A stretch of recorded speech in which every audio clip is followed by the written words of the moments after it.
Let's tie together all of the sales strategies and sales channels that we've talked about to gain real-world customers for our online e-commerce business. As a quick recap, we've talked about building a website, listing on online marketplaces, going to in-person trade shows, and even viewing social media as a sales strategy for our benefit.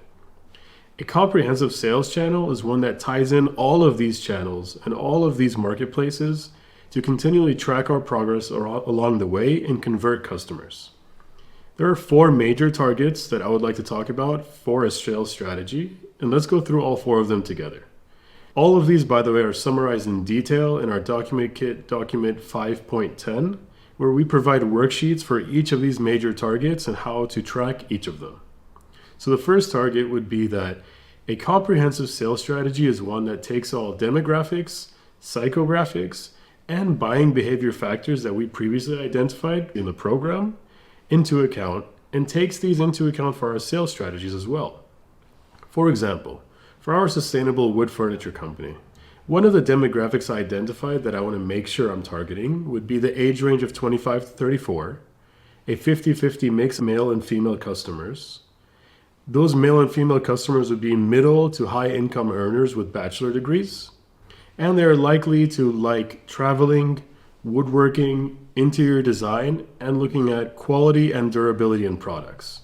I want to make sure my sales channels take all of these into account for that specific market segment and that specific demographic. The second target that you have to make sure your sales channel takes into account would be looking at the revenue targets, budgets, and conversion rates for each of the demographic groups that you have previously identified.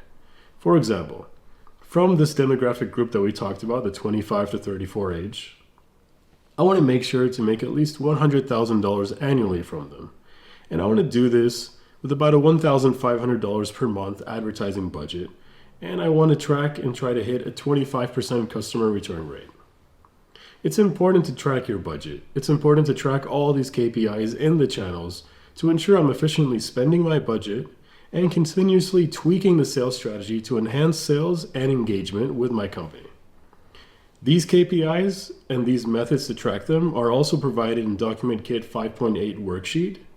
And just to look at some of the important KPIs that you will be identifying, I would suggest looking at monthly website visits, conversion rates, average order value, bounce rates of how many people leave your website after only viewing one page, return customer rate, cart abandonment rate, and even your social media following. The third target that I would suggest you look at when you're building a sales strategy would be to identify the platforms and the formats that are most effective on those platforms in terms of either social media or other just online platforms of funneling people to your sales channels, as well as looking at the direct sales tactics in person or online. So looking at a couple examples, I want to make sure that if I'm looking at Facebook, I'm performing carousel ads on Facebook where I have pictures rotating. You might have seen those, you might have been targeted by those. And I'm performing video ads on Facebook. And I want to hit a budget of $500 per month, for example.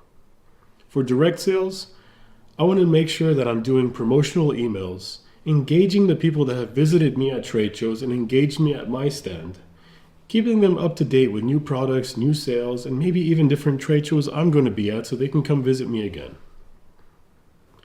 The last major target of a sales strategy we have to make sure we look at would be to organize your sales leads into 3 major categories. You need to look at them in terms of lead generation, lead qualification, and lead follow-ups to properly track the sales leads that come from all of your sales channels and all of the sources. We're going to be all over the place online. We're going to be doing some in-person activities, and we have to make sure we stay organized. We do provide Document Kit Document 5.7 as a pure sales lead organizer with all 3 tables to organize your sales lead generation, your communication log with previous and future contact dates, and your lead contact information, just to make sure it's all put in one place.